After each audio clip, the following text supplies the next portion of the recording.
So, ito naman yung bagong pinagkakaabalahan namin, guys.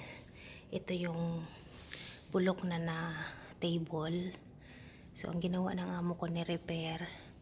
Nakita nyo kung ano to, damit niya to. Pinunit-punit namin, tapos nilagay niya dito. Dinikitan ng glue. Then, dito sa taas, nilagyan namin ng resin. Para yan, mukha na siyang salamin. Hindi na siya mag-scratch, ganun ba. So, 3 days na to siya ngayon, kaya tuyo na chinek ko. Tapos ito yung leg, ganyan din ang ginawa niya. Bali actually dalawa yan, guys. So, ito ay sa loob. So tuyo na. Kaya lang ito pala, oh.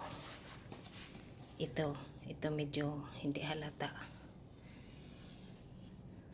Wala pala siyang resin. Ayan lang, oh. So hindi pantay tingnan nyo, guys.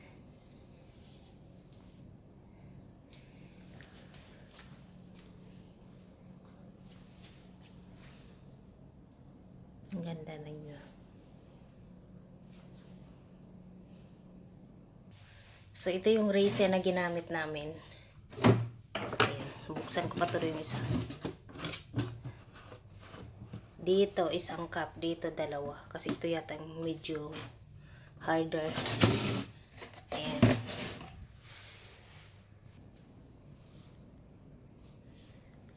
So, ayan na. Natapos na naman ang aming project. Ang ganda. Parang totoo lang. Akala mo lang ito.